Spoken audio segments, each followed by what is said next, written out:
Have you ever had an itch that just wouldn't go away? Not the kind you get from a mosquito bite or dry winter air, but one that returns to the same spot over and over, almost like it's trying to tell you something. Imagine waking up in the middle of the night, scratching your arm or the back of your neck again, thinking, "This is strange. Why here? Why now?" You try lotion, you change your soap, you even swap out your laundry detergent, but nothing helps. What if I told you that itch might have nothing to do with your skin at all, and everything to do with your liver sending out a distress signal? In the United States, liver disease is often called the silent killer, because by the time symptoms are obvious, damage is already well underway. According to the American Liver Foundation, over 4.5 million adults in the US are living with some form of chronic liver disease, and many have no idea until it's serious. Itching, or pruritus as doctors call it, can be one of the earliest signs, yet most people shrug it off as harmless. And here's the hidden danger. When that itch keeps returning to the same two places, most commonly the arms and the legs, it can be a health warning you should never ignore. Think about it this way. Your liver is your body's ultimate detox center. Every sip of coffee, every slice of pizza, every glass of wine, even the air you breathe, your liver processes it all, removing toxins and keeping your blood clean. But when it's overloaded, clogged with fat, or fighting inflammation, it can't filter properly. One of the first things that happens is a buildup of bile acids in your bloodstream.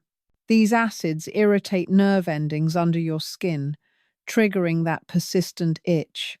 And because nerve pathways are unique, the itch often returns to the same target zones, your body's quiet way of saying, "Hey, something's wrong down here." I remember a woman named Linda, 68 years old, from Ohio. She told me she'd had a stubborn itch on the outside of her forearms for almost 6 months. She tried everything, aloe vera, oatmeal baths, even steroid creams. Nothing worked. One day, during a routine blood test, her doctor noticed her liver enzymes were elevated. Further tests revealed she had early-stage primary biliary cholangitis, a condition where the small bile ducts in the liver are damaged. That itch? It was her body's way of warning her, long before fatigue, jaundice, or pain showed up. Linda told me later, if I'd ignored it for another year, I might have been in real trouble. The problem is, most Americans over 50 don't connect an itch to their liver. We think of skin problems as, well, skin problems, but your body is an interconnected system.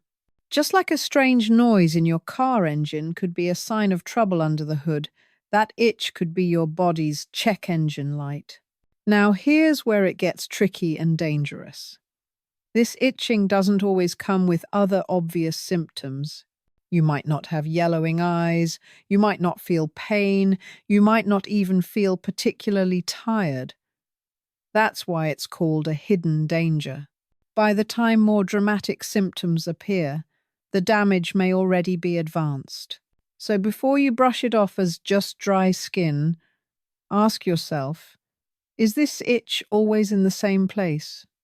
Has it been around for weeks or months? Does it seem worse at night?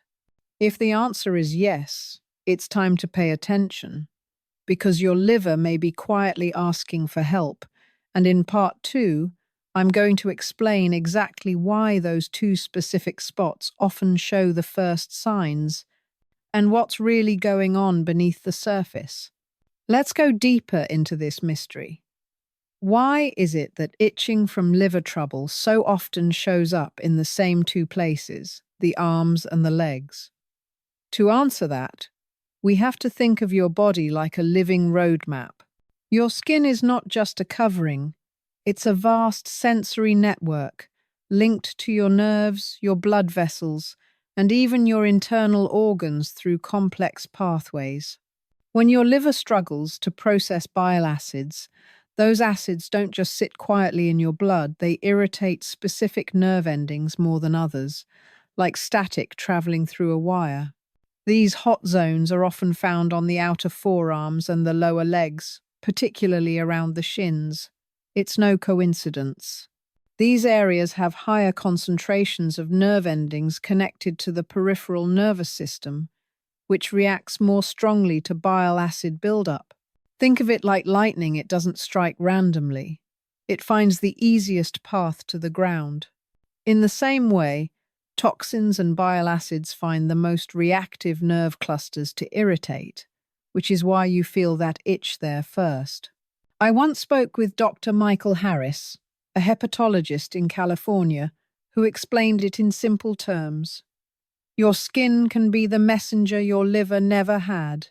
If you keep scratching the same two spots, you're not just treating a skin issue, you might be interrupting a conversation your body is trying to have with you. Another reason these spots show up? Circulation patterns. The blood returning from your limbs travels back to your liver for filtering. If the liver is sluggish or inflamed, tiny imbalances in blood chemistry can become more pronounced in these end-of-the-line areas, leading to irritation. It's the same reason some people with liver disease develop spider veins or swelling in their legs. Circulation reveals what's hidden deeper inside. And here's something you might not expect. This itch often gets worse at night. Why? Because bile production and circulation patterns shift while you sleep. When you lie down, more bile acids can accumulate in your bloodstream instead of moving efficiently into your intestines. The result? You wake up at 2 a.m., scratching the same spot, without any obvious rash. You tell yourself, maybe it's just my pajamas, or maybe it's the detergent. But in reality, your liver may be working overtime and still falling behind. Now, before you panic, remember, not every itch means liver disease. But here's the danger. Most people over 50 in the US have at least one risk factor for liver problems: being overweight, having high cholesterol, drinking alcohol, taking certain medications long-term, or living with diabetes. When those risk factors combine with a stubborn, unexplained itch in the same locations, that's when the red flags start to wave. Take James, 72, from Florida, a retired firefighter. He'd never thought much about his liver. He noticed an itch on his shin that came back every evening, but there was no redness, no swelling, just irritation. When his wife insisted he get it checked, tests revealed early-stage non-alcoholic fatty liver disease.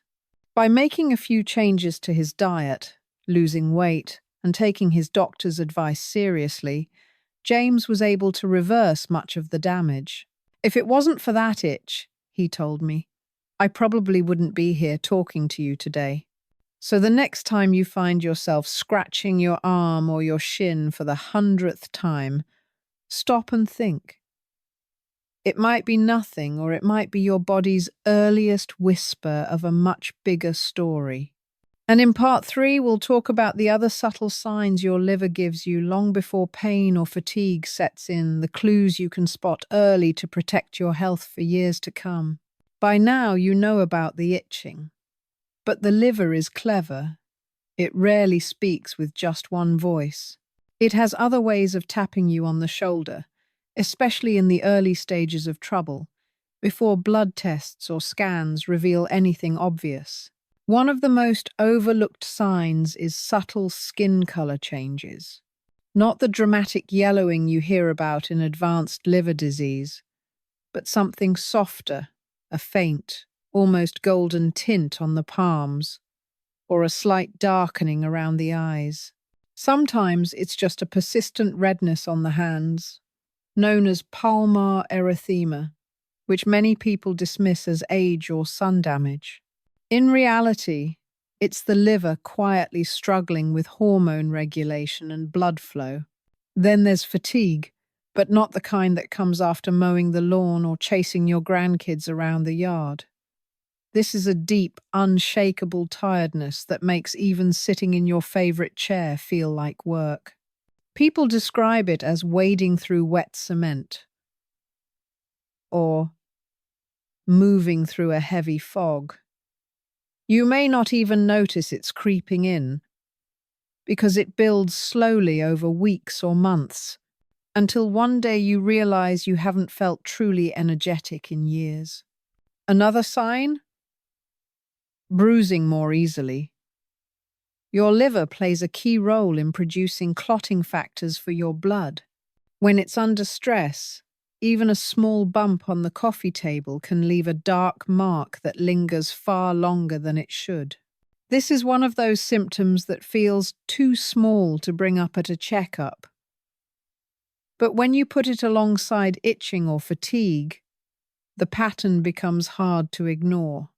And let's talk digestion. The liver's health directly affects how well you process fats.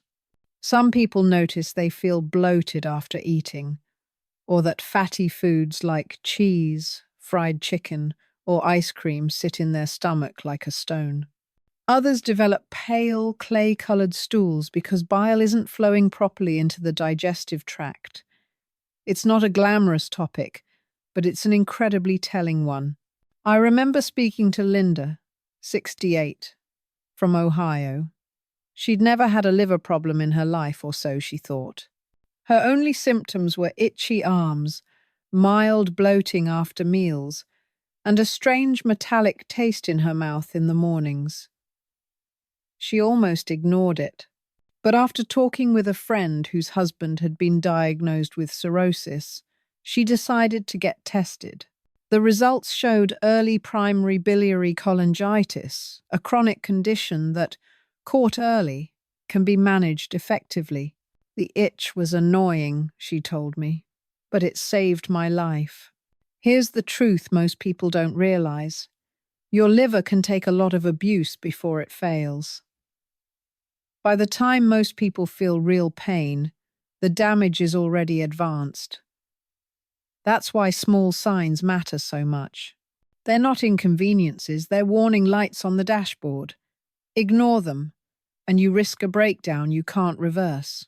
Most people think liver trouble comes only from heavy drinking or years of poor diet. But the truth? Some of the most dangerous habits are the ones you don't even realize you have. They creep into your daily life so quietly that by the time your liver starts showing signs, they've been part of your routine for decades. One of the biggest offenders is something almost every American kitchen has: processed sugar. Not just in candy and desserts, but in breakfast cereals, salad dressings, canned soups, even healthy granola bars. Your liver processes fructose in a way that can create fatty buildup over time. And unlike the fat you can see on your body, this fat wraps around your liver cells, slowly choking their function. Then there's over-the-counter pain medication. Acetaminophen, the same pill you might take for headaches or joint pain, is one of the leading causes of sudden liver failure when used in high doses or combined with alcohol. And it doesn't take a dangerous overdose to do harm. Small but consistent overuse can quietly chip away at liver health. Another silent problem? Skipping meals and then overeating in one sitting. Your liver thrives on steady energy and balanced nutrition. When you starve it for hours and then flood it with heavy food, you force it into a stressful cycle of rapid processing, fat storage, and inflammation. It's like slamming the brakes and flooring the gas pedal over and over again. Even certain healthy habits can backfire if taken to extremes. For example, some detox teas and supplements promise to cleanse your liver, but instead overload it with unregulated herbal compounds. Your liver is already your natural detox organ. It doesn't need harsh cleanses. It needs gentle, consistent care. And perhaps the most underestimated habit of all? Sitting too much. Your liver benefits from movement because physical activity helps regulate blood sugar, reduce inflammation, and improve circulation, all of which keep it functioning at peak capacity. Even short, regular walks can make a bigger difference than you might imagine. I think about Harold, 72, from Florida.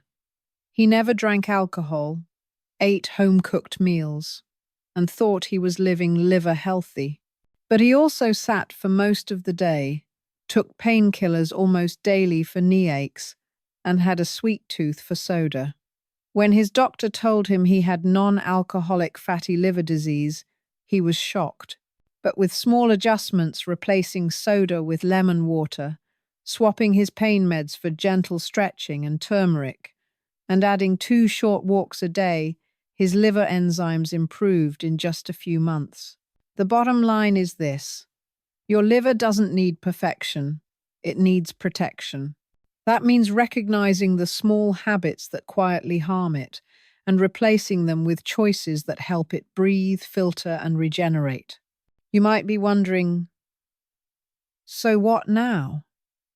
If these 2 itchy spots really are a whisper from my liver, how do I answer before that whisper turns into a scream?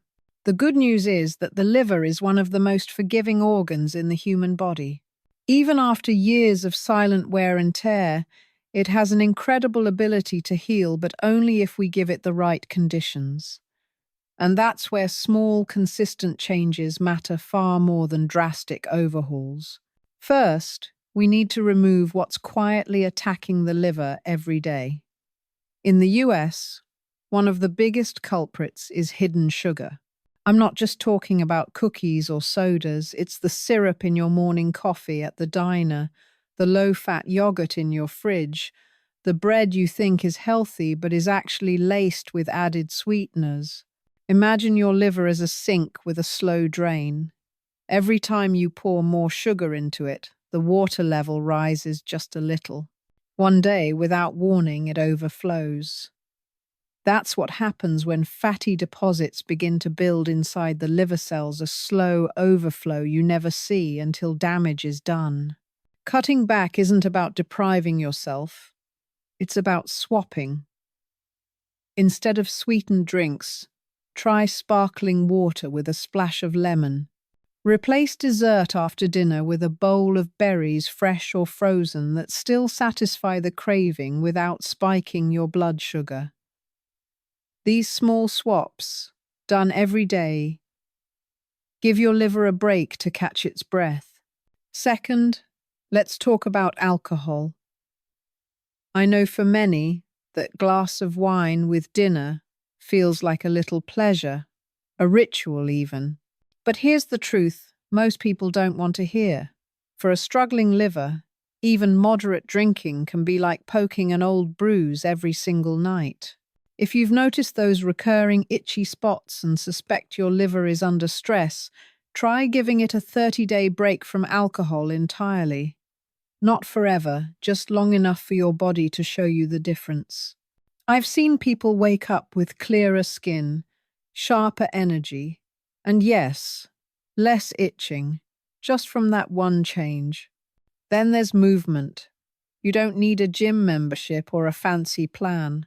What your liver loves is circulation, the gentle pumping of blood that happens when you take a brisk walk around your neighborhood, mow the lawn yourself instead of hiring it out, or even put on your favorite music and dance in your living room. Think of movement as sending your liver a daily delivery of oxygen and nutrients while sweeping away waste. 10 to 20 minutes a day is enough to start. Food choices can also work like medicine for your liver. In American kitchens, it's easy to rely on quick, packaged meals. But your liver thrives on fresh, colorful plants and lean proteins. Leafy greens like spinach and kale help flush toxins. Cruciferous veggies like broccoli and Brussels sprouts activate detox enzymes in the liver. And one of my favorites, garlic, contains compounds that protect liver cells from damage. You don't have to overhaul every meal at once. Just add one liver-friendly food to your plate each day and build from there. But here's a secret almost no one talks about. The liver's health is deeply tied to the gut. If your digestion is sluggish, if you're bloated more often than not, your liver ends up processing more waste than it should. Probiotic-rich foods like yogurt with no added sugar, sauerkraut, or even a small serving of kefir can restore balance, helping your liver work less overtime. Finally, get your numbers checked. In the US, many people go years without a basic liver function test, even though it's a simple blood draw. Ask your doctor for it, especially if you've noticed recurring itchiness, unexplained fatigue, or changes in your skin tone. The earlier you spot trouble, the easier it is to turn it around. Think of it as checking your car's oil before the engine light comes on. And please remember, this isn't about fear, it's about respect. Your liver has been with you through every meal, every holiday feast, every late-night snack, and every glass you've ever raised in celebration. It's been quietly cleaning up after you, 24/7, without complaint. If it's sending you a signal now, with these itchy spots or other small warnings, it's not because it's giving up. It's because it's asking you to join the fight to keep you alive and well. So tonight, when you're brushing your teeth or lying in bed, think about the quiet work your liver is doing. Imagine what it could do for you in the next 5 years, 10 years, 20 years, if you gave it the space and the tools to heal. Every glass of water instead of soda, every step you take instead of sitting, every fresh meal instead of processed junk, these are the small votes you cast for your own future. And if you've been living with those 2 itchy spots, day after day, wondering if they mean something, don't ignore them anymore. Let them be the nudge that pushes you toward care, toward curiosity, toward change. Because the truth is, early signs are gifts. They give you the chance to act before it's too late. If this message spoke to you, share it with someone you love. Like this video, subscribe so you don't miss what's coming next, and tell me in the comments, what's one small change you're going to make for your liver starting today? Your story might be the one that inspires someone else to save theirs.